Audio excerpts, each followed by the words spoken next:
Indonesia bukan termasuk negara maju di bidang pertanian kalau dibandingkan dengan negara-negara Asia lainnya seperti Jepang, China, maupun negara seperti Thailand. Kenapa? Padahal Indonesia adalah negara agraris, tanahnya luas dan subur, airnya melimpah, dan kita memiliki budaya pertanian yang dari dulu memang sudah terbukti disegani oleh negara-negara tersebut. Bahkan Thailand, kemudian Malaysia belajar bertani di IPB Bogor. Kemudian sekarang faktanya mereka mengalahkan kita. Apa penyebabnya? Yang pertama penyebabnya adalah banyak sumber daya manusia kita, baik generasi mudanya, tidak mau bertani. Jangankan anak-anak muda, lulusan pertanian saja tidak mau bertani. Mereka lebih senang menjadi pegawai bank dan kantoran. Nah, orang tuanya petani tidak mau anaknya mengikuti jejaknya sebagai petani, karena prestise sebagai orang petani itu tidak baik di masyarakat menurut mereka.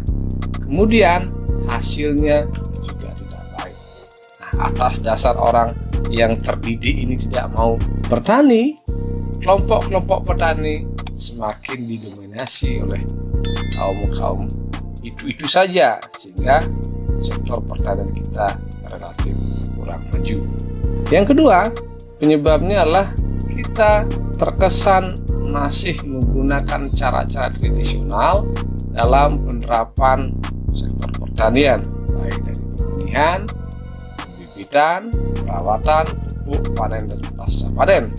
Inilah menyebabkan hasilnya dalam luas lahan yang sama kita masih kalah di negara-negara lain. Seperti contoh misalnya, kita menanam padi dalam 1 hektar, paling maksimal kita di Indonesia menghasilkan 8 ton, tapi di Thailand bisa 10-12 ton per hektar. Nah, kalau misalnya kita jual per kilo 10.000, kita dapat 80 juta, misalnya seperti itu. Di Thailand dia jual lebih murah sekalipun, misalnya 8.000 dikali 12 ton, dia dapat 90 juta. Nah, artinya apa? Artinya dengan luas lahan yang sama, daya saingnya lebih bagus. Itu yang kedua. Yang ketiga, politik anggaran kita lemah tentang pertanian. Selama ini pertanian kita didominasi anggarannya untuk mensubsidi pupuk, besarnya tidak tanggung-tanggung, per tahun bisa 2 triliun. Subsidi pupuk ini meliputi subsidi pupuk kimia. Padahal di negara-negara maju misalnya kayak di Thailand, China sudah mulai meninggalkan pupuk kimia karena dianggap secara keberlanjutannya tidak baik. Nah, Indonesia masih mensubsidinya. Pembangunan infrastruktur terkait dengan pertanian masih kurang dibandingkan dengan luas lahan yang ada. Yang keempat adalah penerapan teknologi rekayasa. Negara-negara maju misalnya kayak seperti di China, mereka sudah bisa bertani di lahan dengan air yang mengandung garam.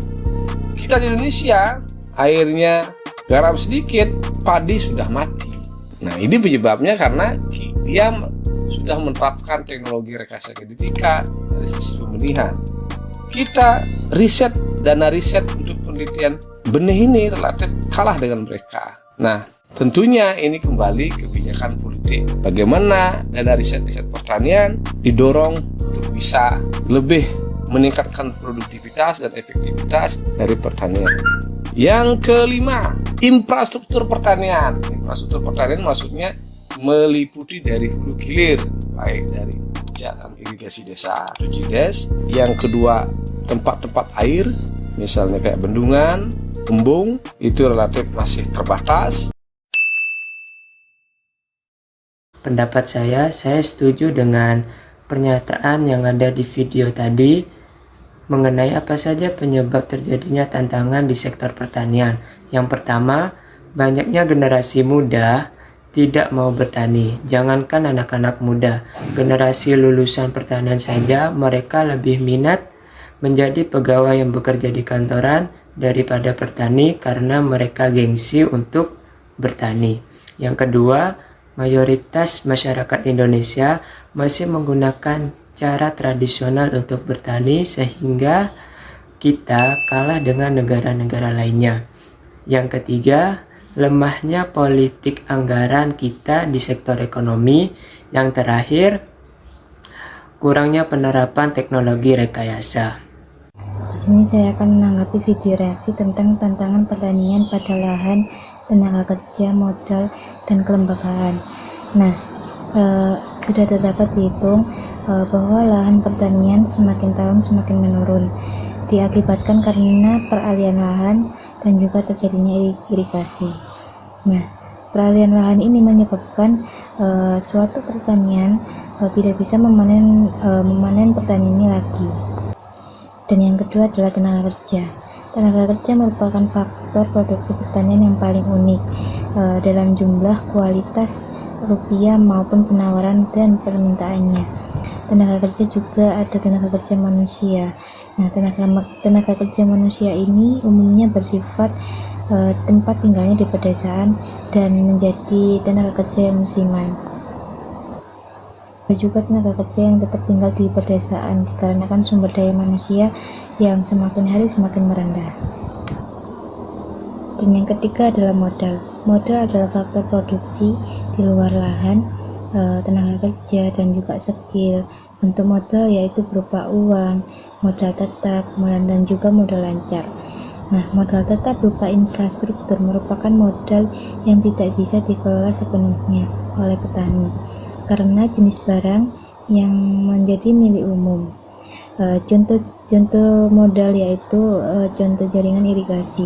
Kita sebagai pemuda Indonesia juga harus bisa menanggulangi cara penurunan petani. Nah, di sini saya akan memberitahu cara menanggulangi penurunnya lahan yang ada di Indonesia, yaitu satu, memilih lahan yang strategis, dan yang kedua, menyesuaikan kalender tanam dan jenis komoditas yang akan ditanam, dan yang ketiga, melakukan tanaman lebih dari satu jenis, dan yang keempat, meningkatkan sistem perlindungan usaha tani dari kegagalan. Tantangan pertanian yang pertama yaitu pada lahan.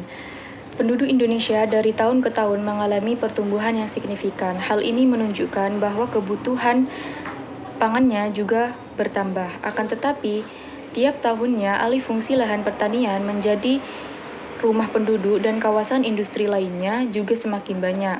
Hal inilah yang membuat pemerintah mengatur adanya penetapan lahan pertanian abadi.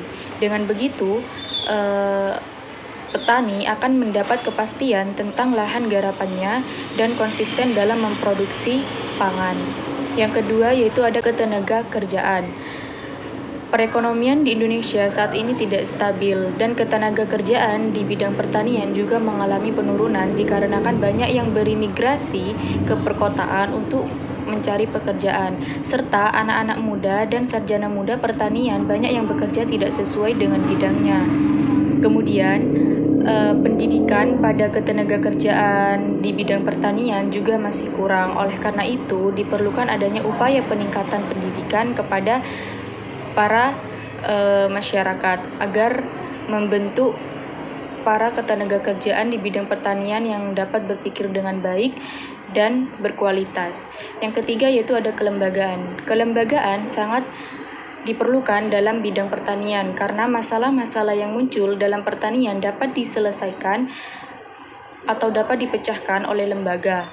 Maka dari itu, koordinasi, pengembangan, dan penyaluran teknologi kepada masyarakat sangat diperlukan. Oleh karena itu, juga dalam perkembangan dan membangun pertanian serta membantu produksinya juga diperlukan beberapa modal. Yang pertama yaitu bahan baku atau bahan mentah, yang kedua ada alat atau mesin, yang ketiga ada kendaraan umum, yang keempat ada gedung, yang kelima ada pinjaman uang atau kredit, yang keenam ada saham atau tabungan. Tantangan pertanian pada lahan, tenaga kerja, modal, dan kelembagaan. Tantangan apa saja yang membuat kualitas pertanian Indonesia menurun? Yang pertama adalah kurangnya pasokan anak muda di sektor pertanian, sehingga yang ada di sektor pertanian hanya itu saja. Yang kedua, kurangnya infrastruktur pertanian seperti dari hulu ke hilir atau tempat air bisa untuk benar. Yang ketiga, kurangnya penerapan teknologi rekayasa. Cara menanggulanginya adalah dengan cara menciptakan generasi muda yang tidak malu bertani dan harus mulai menerapkan teknologi rekayasa dan membuat infrastruktur di sektor pertanian. Oke, baik. Menurut pendapat saya menanggapi video tersebut, penyebab pertanian di Indonesia masih tertinggal dikarenakan Indonesia bukan termasuk negara maju dalam sektor pertanian. 5 alasannya sebagai berikut. Yang pertama, banyak SDM yang tidak mau bertani. Yang kedua, masih banyak yang menggunakan cara-cara tradisional dalam sektor pertanian. Yang ketiga, politik anggaran pertanian yang lemah. Keempat, penerapan teknologi rekayasa yang kurang. Dan yang terakhir, yang kelima, infrastruktur pertanian yang kurang mewadahi. Sekian dari saya. Wassalamualaikum warahmatullahi wabarakatuh. Tantangan yang dihadapi sektor pertanian secara garis besar dipengaruhi oleh beberapa faktor. Yang pertama yaitu berkurangnya minat para generasi muda di sektor pertanian. Yang kedua yaitu menurunnya lahan pertanian baik dari segi luas maupun kualitas. Yang ketiga yaitu tenaga kerja yang didominasi oleh para kalangan kaum yang sudah berumur. Yang keempat yaitu kurangnya pengetahuan masyarakat tentang teknologi di sektor pertanian. Yang terakhir yaitu peranan pemerintah atau kelembagaan pertanian yang kurang mengimplementasikan program-program yang telah dijalankan sehingga kurang tepat sasaran dan tidak maksimal. Beberapa cara untuk menanggulangi dan mengatasi faktor-faktor tantangan yang dihadapi oleh sektor pertanian. Yang pertama yaitu kita para kaum muda, terutama para lulusan pertanian, dituntut untuk memaksimalkan profesi yang telah kita dapatkan di sektor pertanian. Yang kedua yaitu kita para mahasiswa dituntut untuk melakukan sosialisasi dan pendampingan kepada masyarakat tentang pentingnya teknologi untuk memaksimalkan produksi di sektor pertanian sehingga dapat memajukan sektor pertanian itu. Yang terakhir yaitu peranan pemerintah atau kelembagaan. Bagaimana cara pemerintah untuk memaksimalkan program yang telah mereka rencanakan sehingga tepat sasaran, serta membangun infrastruktur yang dapat memajukan sektor pertanian. Sekian dari saya. Saya akan menyampaikan tentang permasalahan pertanian yang ada di Indonesia. Mungkin permasalahan pertanian di Indonesia mencakupi modal, lahan, tenaga kerja, bahkan kelembagaan. Dan permasalahan yang ingin saya sampaikan adalah tentang skala pertanian yang kecil dan lahan yang sempit. Menurut saya dengan cara menanggulanginya adalah dengan memberikan penyuluhan dan pelatihan bagaimana cara memaksimalkan lahan yang sempit tersebut. Dan permasalahan yang kedua adalah terletak pada modal petani. Jadi pemerintah dapat memberikan peminjaman modal untuk sebagai perputaran modal, serta kemungkinan pemerintah bisa memberikan bantuan berupa akomodasi pertanian seperti pupuk yang unggul untuk menunjang produk-produk yang lebih unggul lagi. Dan permasalahan yang ketiga adalah teknologi pasca panen. Biasanya para petani akan menjualkan produknya secara langsung, padahal kalau menunggu waktu yang lama lagi, maksudnya diolah lebih lagi, akan memberikan nilai jual yang lebih tinggi. Dan menurut saya alangkah lebih baiknya diberikan pelatihan dan penyuluhan bagaimana cara meningkatkan nilai jual produk pertanian tersebut. Contohnya dengan membuat produk yang lebih seperti membuat awalnya dari ubi dibuat menjadi kue dan akan menghasilkan nilai jual yang lebih tinggi. Pembangunan pertanian mempunyai beberapa kelemahan, yakni terfokus pada usaha tani, lemahnya dukungan kebijakan makro, serta pendekatannya yang sentralik. Akibatnya, usaha pertanian di Indonesia sampai saat ini didominasi oleh usaha dengan skala kecil, modal terbatas, penggunaan teknologi yang masih sederhana, bergantung pada musim, wilayah pasarnya lokal. Selain itu, masih ditambah lagi dengan permasalahan-permasalahan yang menghambat pembangunan pertanian di Indonesia, seperti pembaruan agraria yang semakin tidak terkendali lagi, kurangnya penyediaan benih bermutu bagi petani, kelangkaan pupuk pada saat musim tanam datang, swasembada beras yang tidak meningkatkan kesejahteraan bagi petani, dan kasus-kasus pelanggaran hak asasi petani. Menuntut pemerintah untuk dapat lebih serius lagi dalam upaya penyelesaian masalah pertanian di Indonesia demi terwujudnya pembangunan pertanian Indonesia yang lebih maju dan tercapainya kesejahteraan masyarakat Indonesia.